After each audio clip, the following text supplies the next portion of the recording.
Eh bien, nous faisons effectivement, à notre époque, face à de nombreux défis.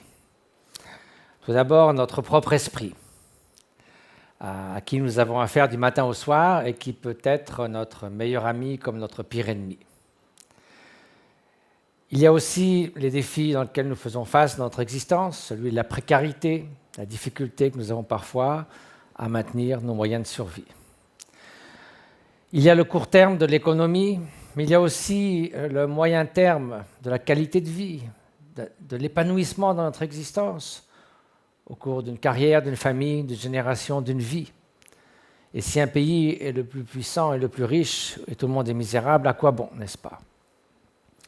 Il y a un défi tout nouveau, qui est venu presque à notre insu, et qui, depuis un siècle, est celui des générations à venir.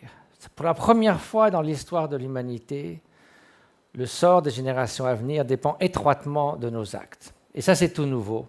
Nous ne l'avons pas décidé, mais c'est nos actions qui l'ont peu à peu amené.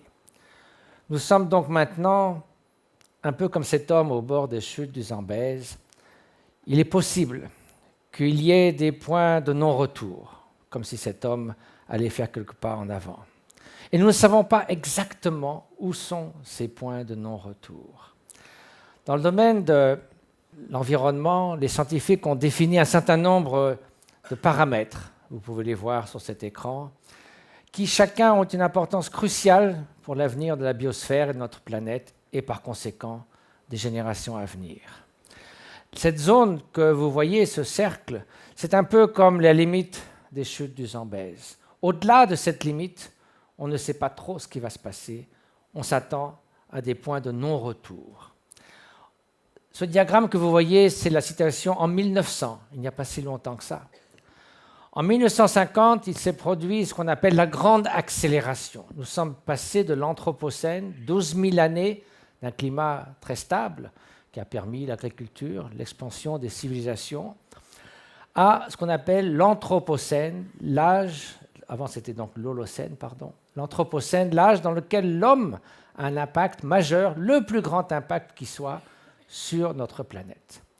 Alors retenez un instant votre souffle, pas trop longtemps, je tente d'imaginer ce que sera l'image suivante en 2010. Et comme vous pouvez le constater, nous avons largement dépassé, pour certains de ces paramètres, les limites de sécurité. Pour vous donner un seul exemple, celui de l'appauvrissement de la biodiversité, au rythme actuel de disparition des espèces, en 2050, 30% de toutes les espèces sur Terre auront disparu. Et ce n'est pas seulement les tigres de Sibérie, les monstres de Tasmanie, les rhinocéros unicornes, c'est des milliers et des milliers d'espèces d'insectes, de poissons, de batraciens. Déjà, la population des poissons a été réduite de 80% dans les océans. Le 13 décembre, un projet de loi peut être voté pour empêcher le chalutage des fonds, des grands fonds, qui consiste à ratisser les fonds comme si on passait la cathédrale de Notre-Dame au bulldozer, des fonds qui se sont mis des milliers d'années à se former. Et donc, il y a là un vrai défi. La question de l'environnement est bien sûr éminemment complexe, mais si on y change, c'est une question tout simplement d'altruisme et d'égoïsme. Si nous avons la moindre considération pour les générations à venir, nous ne pouvons pas continuer à faire cela. Elles se diront « vous saviez et pourtant vous n'avez rien fait ». Nous sommes dans la position, je suis marxiste de la tendance Groucho, qui disait « pourquoi me préoccuperais-je des générations à venir? Qu'est-ce qu'elles ont fait pour moi ?» C'est exactement ce que nous disons, et c'est aussi malheureusement ce qu'a dit le millionnaire américain Stephen Forbes sur la sympathique chaîne de télévision Fox News, lorsqu'il a dit, on lui parlait de la montée inexorable du niveau des océans, « Je trouve absurde de changer mon comportement aujourd'hui pour quelque chose qui se passera dans 100 ans. Après moi, le déluge. » Donc nous devons faire face à tous ces défis qui tournent, si vous le regardez bien, aussi bien dans le domaine de l'économie, de l'avidité, de la solidarité qui est nécessaire pour l'épanouissement, qui tournent autour de la question de l'altruisme et l'égoïsme. Alors, est-ce que vraiment, comme Plaute le disait, l'homme est un loup pour l'homme? Peut-être pas tout le monde quand même. Il y a des gens qui ne sont pas forcément ce qu'on pense. Est-ce qu'il ne faut pas parler plutôt de la banalité du bien qui tissent les gestes de notre vie quotidienne? Ou alors, est-ce que, comme dit M. Freud, Sigmund de son prénom, je ne me casse pas beaucoup la tête au sujet du bien et du mal, mais en moyenne, je n'ai découvert que fort peu de bien chez les hommes. D'après ce que j'en sais, ils ne sont pour la plupart que de la racaille. Sachez-le, à bon entendeur, salut. Pas tout le monde quand même. Nous avons bien sûr de l'empathie. Vous voyez cet homme qui, à 5 ans, a perdu ses 2 jambes et qui, toute sa vie, s'est occupé d'autres personnes en difficulté, ici ses parents. Il y a aussi la coopération. Ça, c'est aux États-Unis, mais dans les villages dans lesquels j'ai vécu au Bhoutan, lorsqu'on construit une maison, eh bien, tout le monde vient pour vous aider. C'est une grande fête, la joie de coopérer. Et ce n'est pas seulement chez les êtres humains. On m'a dit, il faut bien leur dire que ce n'est pas un montage. Ce cheval et cette chèvre sont des amis, et la chèvre a trouvé que c'est un très bon moyen de coopérer pour atteindre les... Il y a aussi, bien sûr, la lutte pour la vie, absolument inexorable pour un cornet de glace.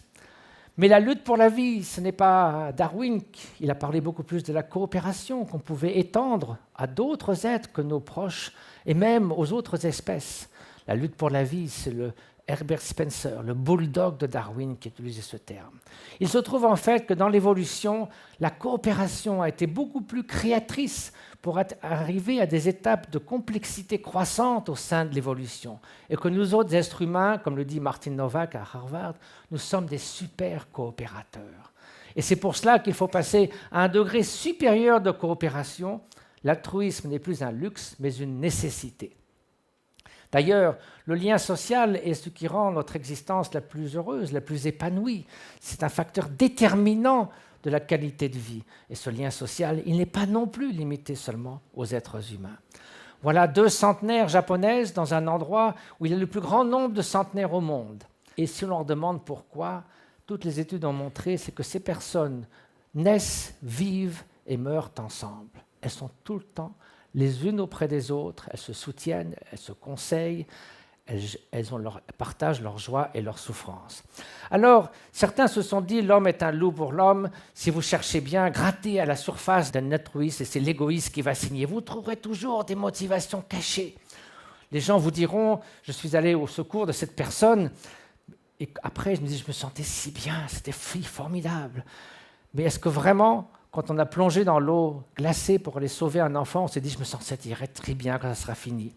D'autres vous disent, vous interviewez ces gens, ils vous diront, mais je n'avais pas le choix, évidemment que j'ai été aider cet enfant. Ah, vous n'aviez pas le choix, vous vous êtes comporté comme un automate, ce n'est pas de l'altruisme, c'est de l'instinct. Qu'est-ce que ça veut dire ne pas avoir de choix? C'est que le choix est évident, c'est que le choix est l'expression de ce que vous êtes. Cet homme ne s'est pas dit pendant une demi-heure, est-ce que je lui tends la main, est-ce que je lui tends pas la main? C'est quelque chose de spontané parce que ça représente ce que vous êtes en vous-même.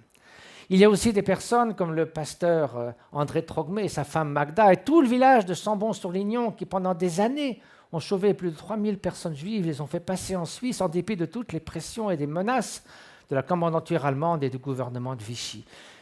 Bien des sauveteurs, des justes, l'ont fait au péril de leur vie, de celui de leur famille pendant des mois. Ils ne s'attendaient strictement à rien en retour, certainement pas de récompense. Parfois même, les voisins se méfiaient d'eux. Ils n'ont pas fait état de ce qu'ils avaient fait pendant parfois des années jusqu'à qu'on les retrouve. L'altruisme véritable, bien sûr, il existe. Au lieu de dire ce sont des saints, ce sont des êtres d'exception, essayons plutôt de redécouvrir cette bonté humaine en nous-mêmes. Elle existe d'abord par l'empathie. L'empathie qui est une résonance affective, qui nous fait comprendre aussi cognitivement ce qu'est la situation de l'autre. Rousseau disait « le riche ne sait pas s'imaginer pauvre ». L'empathie, ça ne suffit pas.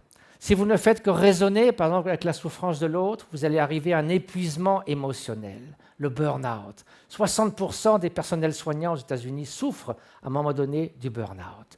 Il faut une dimension supplémentaire. Il faut la chaleur humaine, il faut le bon cœur, la bienveillance, l'amour qui imprègne chaque atome de souffrance d'un atome d'amour. Et là, vous n'avez plus de burn-out. S'il y a une usure de l'empathie, il n'y a pas d'usure de l'amour altruiste. Et donc, c'est cela qui fait cette présence chaleureuse qui peut aider tant. Cette présence, cette faculté, nous l'avons recueillie de l'évolution à travers de l'amour maternel, de l'amour parental. Mais nous pouvons maintenant, sur cette base, élargir le cercle de notre altruisme, et même à d'autres espèces, comme cette tigresse de Calcutta qui élevait des porcelets orphelins. Alors, pour arriver à une société plus altruiste, il faut commencer par se changer nous-mêmes. comme ces maîtres spirituels qui ont passé des années et des années à cultiver la compassion.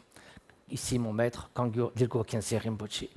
Et certains de leurs disciples se sont prêtés à des expériences, à la collaboration avec des neuroscientifiques pour étudier les effets de l'entraînement à la compassion et à l'amour altruiste à court et à long terme. Tout d'abord, des personnes qui avaient fait 50 000 heures de méditation. Et on a vu qu'il y avait des changements structurels et fonctionnels très profonds dans leur cerveau. Des activations de certaines aires du cerveau à des degrés qu'on n'avait jamais mesurés jusqu'alors en neurosciences. L'électroencéphalogramme, ici en IRM, en imagerie fonctionnelle. Et c'est au bout de 2h30 dans un IRM chez Richard Davidson aux États-Unis, donc il est très soulagé que le méditant ait survécu à tout cela. Et pour vous dire très rapidement, regardez ici sur le diagramme de gauche, vous voyez des méditants au repos, et puis des méditants qui s'engagent dans la méditation sur la compassion. De nombreuses aires que je ne pourrais pas vous détailler sont fortement activées. De l'autre côté, sur votre droite, vous voyez des novices. Au repos, il ne se passe rien. En méditation, il ne se passe rien, c'est normal, ils ne sont pas entraînés. Mais il ne faut pas nécessairement des 50 000 heures de méditation. Maintenant, on a pu montrer que 15 jours seulement suffisaient pour déjà amener des changements même structurels dans le cerveau. Vous voyez ici quelques semaines de méditation sur la pleine conscience, la densité de certaines zones, l'hippocampe qui gère les phénomènes nouveaux, l'entraînement dans le cerveau est augmenté en densité même au bout de ces peu de temps. 2 semaines seulement induisent un comportement prosocial plus activé, plus présent, simplement 20 minutes par jour. Et même des enfants de 4 à 5 ans dans une école maternelle, pendant 8 semaines, on leur apprend à coopérer, on leur apprend à ressentir les émotions d'autrui, à être conscient de leur respiration. Au bout de ces 8 semaines, on voit que le comportement prosociaux sont nettement augmentés. Et puis, on leur fait passer le test ultime, le test des autocollants. On leur donne 50 autocollants, on leur demande de le donner à leur meilleur ami, à leur moins bon ami dans la classe, à un enfant inconnu et à un enfant malade. On fait ça avant l'intervention et après l'intervention. Au début, ils donnent tout à leur meilleur ami. Après l'intervention, on a nivelé les discriminations entre mon groupe et l'autre groupe, entre le meilleur ami et le moins bon ami. Quand on connaît les défis que pose la discrimination dans nos sociétés, on mesure l'importance, par ces interventions très simples, que l'on pourrait faire dès l'âge de l'école maternelle. Il n'y a pas que des mauvaises nouvelles. Nous pouvons effectivement progresser vers cet âge de l'altruisme. La violence a diminué, et oui, on ne croirait pas en entendant les nouvelles sur la télévision, à la radio, on parle des Kalachnikovs de Marseille, et pourtant, en 1350, il y avait 100 homicides par an pour 100 000 habitants à Oxford. Aujourd'hui, c'est 0,7. En gros, c'est une échelle logarithmique. Vous avez 100 fois moins de chances de mourir d'un homicide aujourd'hui en Europe. Le nombre des victimes de l'évolution du traitement des jeunes, les abus en toutes sortes, les violences ont diminué de moitié en 20 ans. L'abolition de la torture au fil des siècles. Le nombre de victimes moyens par conflit est passé de 20 000 à 1 000 seulement entre 1950 et maintenant. Il y a bien sûr la Syrie, le Soudan, l'Irak et l'Iran, cette guerre meurtrière, mais pourtant, c'est un lieu jamais été aussi sûr. Donc il y a des bonnes nouvelles, mais ça ne suffit pas. Il faut d'une part que nous-mêmes, ce potentiel d'altruisme que nous avons en nous, il faut le cultiver. C'est l'entraînement de l'esprit. Ce n'est pas simplement ressentir de la bienveillance pendant quelques minutes, c'est de le cultiver tous les jours, pendant 10-15 minutes, emplir notre paysage mental de cet altruisme, le nourrir, s'il décline, le raviver, si nous sommes distraits, y revenir, c'est ça la méditation. Il faut aussi des points d'inflexion pour que les sociétés changent, ça c'est l'évolution des cultures, c'est possible. Il faut une éducation coopérative, une économie positive. Il faut une harmonie durable et non pas un développement impossible qui consiste à remédier, à sortir de la pauvreté 1,5 milliard de personnes, à cesser cette consommation absurde au sommet qui est la cause du réchauffement climatique. Les Américains émettent 200 fois plus de CO2 que la Tanzanie, les Qataris 2500 fois plus que l'Afghanistan. Nous devons donc chercher peut-être ce que Pierre Rabhi appelle la sobriété heureuse, trouver cet contentement en nous-mêmes, ne pas le rechercher vainement uniquement dans les conditions extérieures, vivre ensemble. Martin Luther King disait « Soit nous allons survivre comme des frères et des sœurs, soit nous mourrons tous ensemble comme des idiots. » Merci de votre attention.